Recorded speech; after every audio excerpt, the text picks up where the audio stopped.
Hello दोस्तों, आज हम लोग एक और क्वेश्चन देखेंगे जिसमें से कि आपको नंबर ऑफ सब सर्किट डिसाइड करना है और फिर लेआउट डायग्राम बनाना है और साथ साथ इलेक्ट्रिकल वायरिंग डायग्राम बनाना है। ठीक है, जो प्रीवियस लेक्चर में वायरिंग डायग्राम हमने आपको बनाने के लिए दिया था उसमें बहुत सारे बच्चे ने नहीं बनाया, बिल्कुल एक भी बच्चा नहीं बनाया है। बहुत सारे तो छोड़िए, एक भी बच्चे ने नहीं बनाया। देखिए, जो होमवर्क दिया जाता है ना आपको, वह आपके लिए दिया जाता है। बनाने का मैं यहाँ बोर्ड पे बना दूंगा, कोई दिक्कत नहीं है उसमें। जब इतना सारा बना रहा हूँ तो एक वायरिंग डायग्राम बनाने में कोई बहुत बड़ी बात नहीं है, या बहुत ज़्यादा टाइम नहीं कंसिडर होगा, या बहुत ज़्यादा मेहनत भी नहीं लगेगा। ठीक है, वायरिंग डायग्राम बनाने में एटलीस्ट वो सबसे आसान है।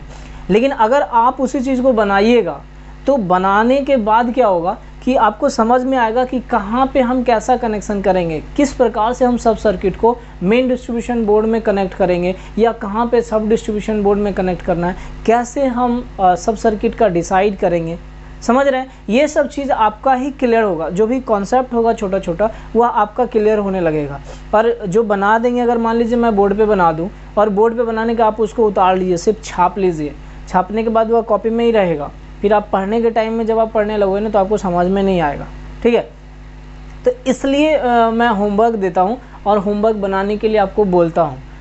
क्लियर। तो लास्ट लेक्चर का जो होमवर्क था वायरिंग डायग्राम, किसी ने नहीं बनाया है। मुझे कोई कष्ट नहीं है उस चीज़ के लिए कि आप लोग नहीं बनाए हो। बशर्ते बनाओ या ना बनाओ, मुझे भेजो ना भेजो कोई फ़र्क नहीं पड़ता, लेकिन आप अपने जो कॉपी नोटबुक है ना उसमें ज़रूर बना लीजिएगा, अभी ही बना लीजिएगा। क्योंकि अगर उसको आप दूसरे दिन पे टालिएगा ना तो फिर हो सकता है कि वह भूल जाइएगा। क्लियर है, भूल अगर जाइएगा ना तो फिर बनाने में आपको दिक्कत होने लगेगी। बहुत सारे बच्चे हैं, ये मुझे भी पता है। ठीक है, ये जो क्लास वीडियो देख रहे हैं ना, बहुत सारे बच्चे वीडियो देख रहे हैं। ठीक, लेकिन जो होमवर्क बनाने की बात आती है तो बहुत ही कम बच्चे होमवर्क बनाते हैं। इनफैक्ट अभी तक तो किसी ने नहीं बनाया है ना, किसी ने, एक सिंगल स्टूडेंट ने बनाकर नहीं भेजा है होमवर्क। ठीक है, इसलिए मैं बोल रहा हूँ बनाइए, होमवर्क बनाइएगा तो इसमें आप ही का फ़ायदा है। क्लियर। आइए एक क्वेश्चन हम लोग और देखते हैं। In an installation of a house wiring it consist of a following load. एक घर है, उस घर में अलग अलग लोड दिया हुआ है आपके पास।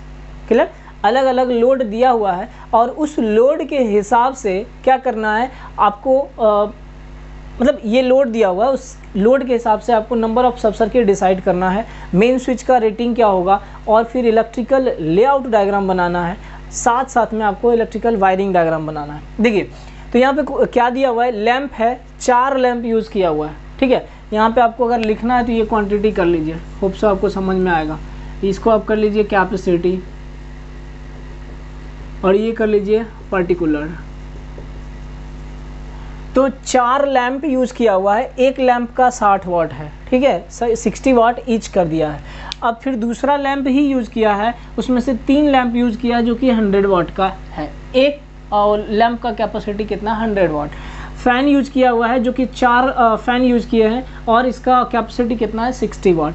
5 एम्पियर का सॉकेट है जो कि 6 सॉकेट यूज़ किया हुआ है, इसका कैपेसिटी कितना है, 60 वाट। सब इंडिविजुअल एक एक का कैपेसिटी दिया हुआ है। 15 एम्पियर सॉकेट है जिसका 2 सॉकेट यूज़ किए हैं 1000 वाट का। ठीक है, फाइंड द नंबर ऑफ सब circuit, draw the electrical layout diagram and wiring diagram, also rating of main switch. ठीक है, तो क्या क्या डिसाइड करना है, नंबर ऑफ सब सर्किट डिसाइड करना है।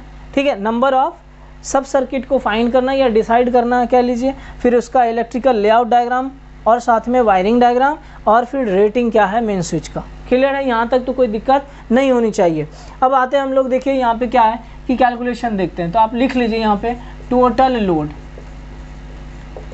लोड इक्वल टू, देखो क्या हो जाएगा, लिखते जाइएगा 4 × 60 प्लस 3 × 100 प्लस 4 × 60 प्लस 6 × 60 प्लस 2 × 1000।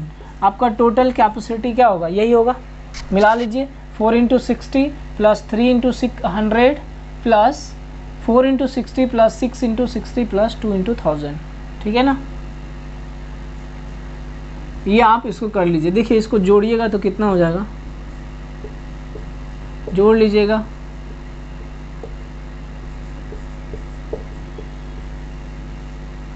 ये अबाउट आपका कितना आ जाएगा, 3140। ठीक है, कितना आ जाएगा, 3140 वाट। क्लियर है? ये आपका टोटल लोड आया कहाँ पे? घर में। कि टोटल जो घर इंस्टॉलेशन कह लीजिए, घर में जो भी इंस्टॉल किया हुआ है सारे मिला करके लोड कितना आया आपका? 3140 वाट। अब इसके आगे लिख लीजिए total load in ampere, total current लिख लीजिए। टोटल करंट इक्वल टू क्या हो जाएगा सर? 3140 divide by 230। ठीक है, इसको क्या हो जाएगा ये, इसको जब आप डिवाइड करेंगे ना तो ये आएगा 13.65। कितना आ जाएगा? 13.65 एम्पियर आएगा, है ना। तो ये आपका क्या हो गया? ये टोटल लोड हो गया और ये टोटल करंट हो गया। अब मैं आपसे पूछूं कि जो मेन स्विच होगा या जो एमसीबी यूज़ करेंगे तो उसका रेटिंग कितना होगा? तो डेफिनेटली आप कहोगे सर 13 से तो ज़्यादा होगा, क्योंकि 13 से कम नहीं होगा। जब भी कैपेसिटी होगा हमारा क्या, जितना करंट है उससे अधिक ही होगा, उससे कम का कैपेसिटी का नहीं लगा सकते। अगर लगाइएगा तो क्या होगा? वो जल जाएगा। सोचो ऐसा कि 5 एम्पियर का सॉकेट है और उसमें जो लोड है उसमें हम 15 एम्पियर वाला कनेक्ट कर दिए, क्या होगा? जल जाएगा कि नहीं जलेगा? या तो ओवरलोडिंग हो जाएगा, उसके वजह से जल जाएगा, अधिक टाइम तक वो रह गया उसमें तो डेफिनेटली वो ओवरलोडिंग की वजह से क्या होगा? जल जाएगा। यहाँ पे भी वही है सर कि अगर 13.65 एम्पियर है तो डेफिनेटली जब हम स्विच यूज़ करेंगे, चाहे सर्किट ब्रेकर का यूज़ करेंगे, तो हमारा जो सर्किट ब्रेकर होगा या स्विच होगा 13.65 एम्पियर से अधिक का होगा। तो इसके आसपास में जो स्विच का करंट अवेलेबल होगा उस करंट के उस रेटिंग का स्विच या फिर एमसीबी को आप क्या करेंगे? सजेस्ट करेंगे या फिर कंसीडर करेंगे। समझ में आई बात?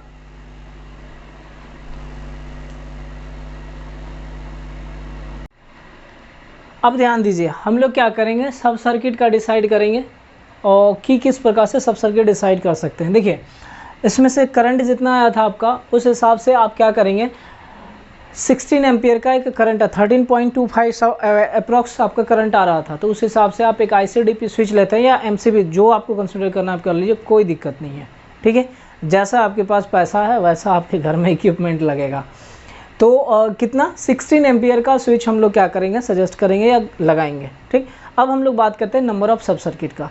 ध्यान दीजिए यहाँ पे सबसे पहले हम लोग पावर सब सर्किट पे फोकस करते हैं। तो अपने मतलब ये जो इंस्टॉलेशन था उस इंस्टॉलेशन में 2 पावर सब सर्किट यूज़ किया हुआ है। कितना? 2 पावर सब सर्किट, दोनों का कैपेसिटी 1000 वाट है। तो प्रैक्टिकली हम लोग क्या करते हैं? इंडिविजुअल सब सर्किट लेते हैं, एक पावर सब सर्किट के लिए, अलग अलग पावर सब सर्किट के लिए हम लोग इंडिविजुअल सब सर्किट लेते हैं। ठीक है, तो यहाँ पे सबसे पहले तो 2 पावर सब सर्किट है, तो सीधा 2 सब सर्किट तो यहाँ क्लियर हो गया। तो 2 सब सर्किट को अलग कर लीजिए।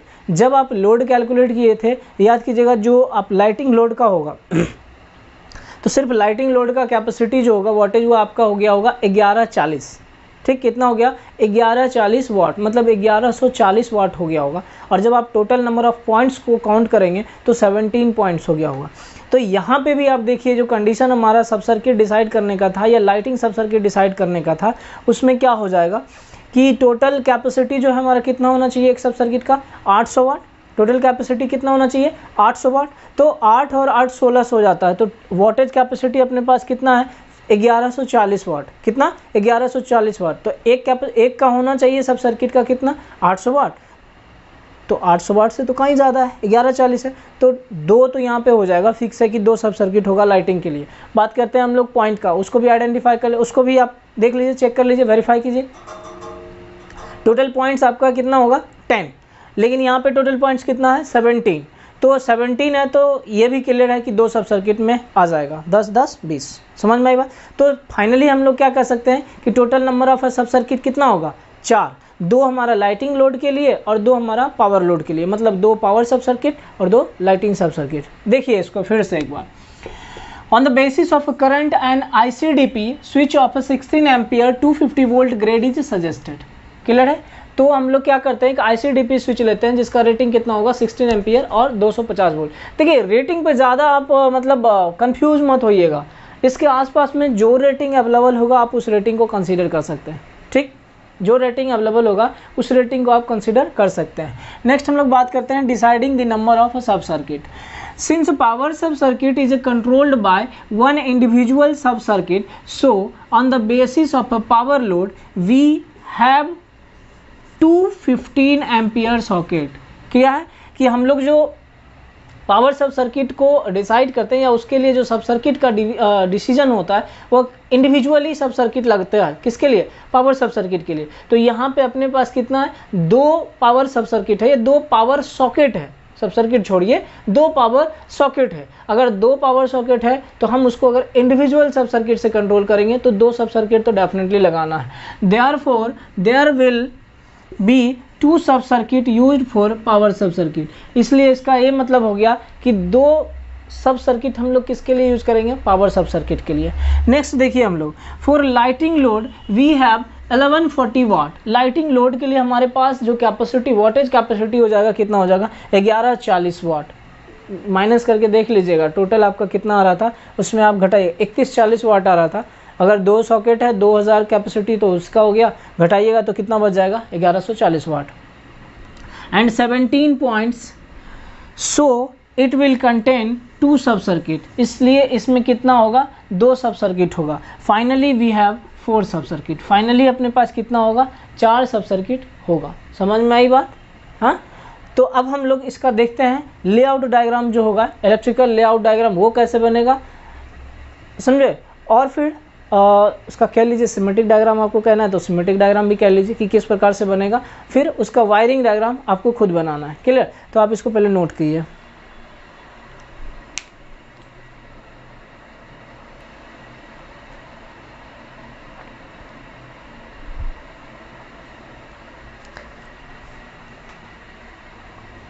देखिए जो हमने अभी बनाया है उसी का लेआउट डायग्राम है आपका। ठीक है, ये कौन सा डायग्राम हो जाएगा? Electrical layout diagram. Electrical layout diagram कर लीजिए। अब इतना को अगर आप चाहिए सिमेट्रिक डायग्राम बुलाना तो आप ये भी कह सकते हैं कि ये हमारा क्या है? सिमेट्रिक डायग्राम है। समझ में आई बात? अब देखिए जो भी लोड आपका दिया हुआ था उस हिसाब से हम लोग यहाँ पे कंसिडर करके बात करते हैं।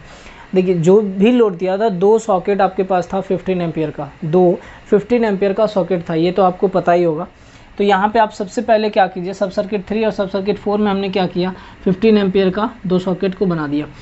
या आप कह सकते हो कि इससे पहले हम लोग क्या करेंगे? Cutout, energy meter, main switch और फिर मेन डिस्ट्रीब्यूशन बोर्ड। ये तो आपका कॉमन है सबके लिए, जितना भी लेआउट होगा सब में कॉमन होगा। अब इसके बाद क्या करना है? सब सर्किट को डिसाइड करना है। तो टोटल नंबर ऑफ सब सर्किट आपके पास कितना था? 4 था। टोटल नंबर ऑफ सब सर्किट कितना था? 4 सब सर्किट था आपके पास। अब 4 सब सर्किट में से 2 सब सर्किट जो था वो पावर सॉकेट के लिए था और फिर बाकी 2 सब सर्किट जो था लाइटिंग सब सर्किट के लिए था। तो कुछ इस प्रकार से हमने कंसिडरेशन किया। आप भी कर सकते हैं, ये हमने किया। आपको मन करेगा तो उल्टा इधर 2 की जगह यहाँ 2 यूज़ कर लो, आप यहाँ 1 यूज़ कर लो, कोई दिक्कत नहीं है। बट हाँ, कोशिश ये रहना चाहिए कि लोड जो है इक्वली डिस्ट्रीब्यूट हो, बराबर बराबर लोड क्या हो? डिस्ट्रीब्यूट हो। तो ये हमने कुछ इस प्रकार से टेबल तैयार किया है सब सर्किट के लिए। देखिए इसमें से लाइट 60 वाट का, लाइट 100 वाट, फैन 60 वाट, सब सर्किट 5 एम्पियर सॉकेट 60 वाट और 15 एम्पियर का सॉकेट जो है वो कितना है? 1000 वाट का। 15 एम्पियर का सॉकेट कितना का है? 1000 वाट का, 1000 वाट का। इसमें से हमने सब सर्किट में 2 लाइट लगाया, फिर 100 वाट का लगाया, फिर 2 फैन लगाया और 3 5 एम्पियर का सॉकेट लगाया। सब सर्किट 2 में क्या किया हमने? 60 वाट का 2 बल्ब, 100 वाट का 1 बल्ब, 60 वाट का फिर से 2 फैन और फिर 60 वाट का 2 5 एम्पियर का सॉकेट। यहाँ सब सर्किट 3 में हमने क्या किया? 15 एम्पियर का सॉकेट लिया। सब सर्किट 4 में भी हमने 15 एम्पियर का सॉकेट लिया। सो आप कह सकते हैं कि यहाँ पे 4 सब सर्किट को कुछ इस प्रकार से हमें क्या करना है? डिवाइड करना है, या कुछ इस प्रकार से हम 4 सब सर्किट में लोड को हम डिस्ट्रीब्यूट किए हैं। समझ में आई बात? अब इसी चीज़ को हम डायग्राम में कन्वर्ट करते हैं। देखिए यहाँ तक तो कॉमन है, cutout, energy meter, main switch, main distribution board, कोई कन्फ्यूजन नहीं होना चाहिए यहाँ तक। अब इसके बाद हम लोग क्या करते हैं? सब सर्किट को डिसाइड करते हैं, बनाते हैं, उसका डायग्राम बनाते हैं। डिसाइड क्या करना, वो तो हो चुका ऑलरेडी। तो उसका जब डायग्राम बनाएंगे तो सिमिलरली लास्ट क्लास के जैसा कि प्रीवियस क्लास में आप देखे होंगे वैसा ही क्वेश्चन कुछ इस प्रकार से उसको बनाना है। तो चूंकि अपने पास 4 सब सर्किट है तो हम क्या करते हैं? यहाँ पे 4 बना देते हैं फेज, P2 ये P3, ये P4। क्लियर है यहाँ तक तो कोई दिक्कत नहीं। यहाँ पे आप कर लीजिए N1, फिर ये हो जाएगा आपका क्या N2, ओके, ये हो जाएगा आपका N2, ये आपका N3 और ये आपका N4। क्लियर है ना, समझ में आई बात?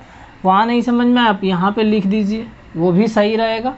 ये लिख दीजिए P1, N1, P2, N2, P3, N3, ये आपका क्या हो गया P4, N4।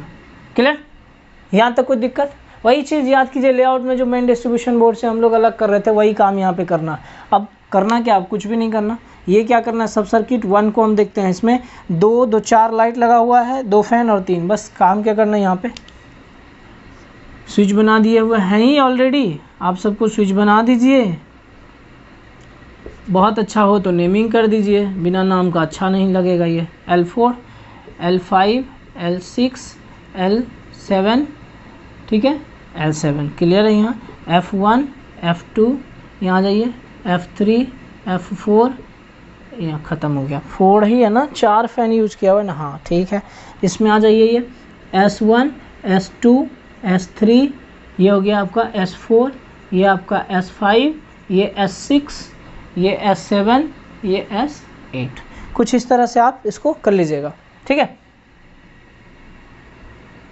S3 हो गया, तो ये आप कर लीजिएगा आराम से। ये स्विच को आप डिसाइड किए हैं तो इसको स्विच को स्विच के जैसा बनाइएगा, नहीं तो फिर थोड़ा सा दिक्कत हो जाएगा। और ये लोड बना देना है आपको। बस ये तैयार हो गया आपका क्या, लेआउट डायग्राम हो गया। अब इसमें कुछ नहीं करना है, कंप्लीट है आपका। ये आप अपने 2 फैन इधर लगा दिया, फिर 3 सॉकेट था, मिला लीजिए। 3 सॉकेट है, देखिए 3 सॉकेट बना लीजिए। सब सर्किट 2 की बात करते हो तो यहाँ पे देखिए 2 लैंप लगा हुआ है, 2 लैंप लगा दिए, फिर एक लाइट लगा दिए, फिर आपका 2 फैन है, 2 फैन आपने बना दिया, फिर 3 सब सर्किट 3 सॉकेट है 5 एम्पियर का, 3 बना दिया।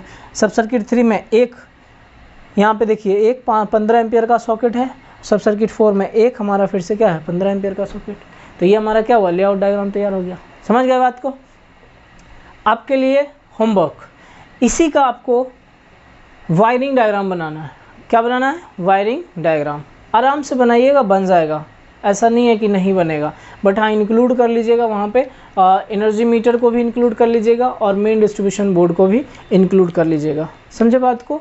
तो ये था आपका इलेक्ट्रिकल लेआउट डायग्राम। और आपको बनाना है क्या, इसको आप इस प्रकार से शो कर दीजिएगा सर। इसका ये मतलब होगा कि ऐसे सप्लाई आएगा ना।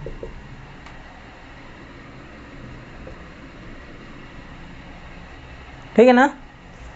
तो आज हम लोग इतना ही रखते हैं, ठीक है। फिर नेक्स्ट क्लास में देखेंगे कि सीक्वेंस क्या होता है, जो एस्टिमेट करेंगे हम लोग किस सीक्वेंस में करेंगे। सिस्टमेटिक वे जो आप कह सकते हो कि शुरुआती में पहला काम क्या करेंगे, फिर दूसरा क्या करेंगे, फिर तीसरा क्या करेंगे, ये चीज़ के बारे में हम लोग देखेंगे, ठीक है, नेक्स्ट क्लास में। बट सीक्वेंस करेंगे, उसके बाद हम लोग क्वेश्चन करेंगे। एक क्वेश्चन ध्यान रखिएगा 30 मार्क्स का आता है। ये एक क्वेश्चन अगर आप अच्छे से कर लीजिएगा तो आप आराम से पास कर सकते हैं। बहुत को थोड़ा जब जो बनाता नहीं है ना, उसको ये कॉम्प्लिकेटेड लगेगा, क्या बना रहे हैं पता नहीं चल रहा है कुछ। जो बना रहा होगा, खुद से कोशिश कर रहा होगा, वो बहुत अच्छे से इसको समझ रहा है ही नहीं कुछ, बस एक डायग्राम ड्रॉ करना है। सोचो ना, ऐसा करने में दिक्कत है, अरे मार देंगे, अरे करोगे एक बार में आ जाएगा, सब कॉपी पेस्ट मार के आएगा कि नहीं आएगा। तो ये सब बहुत आसान है। आप लोग बहुत मतलब इंटेलिजेंट तो हो ही, तो बहुत ईजिली मत कर सकते हो, या ईजी वे में इसको आप कर सकते हो। क्लियर? तो फिर हम लोग मिलते हैं नेक्स्ट क्लास में। जाने से पहले एक पेड़ आप ज़रूर लगाइएगा स्टीम एकेडमी के नाम, ठीक, और अपने दोस्तों को भी बोलिएगा, वह भी एक पेड़ लगाएंगे, है ना। फिर मिलते हैं हम लोग नेक्स्ट लेक्चर में। धन्यवाद।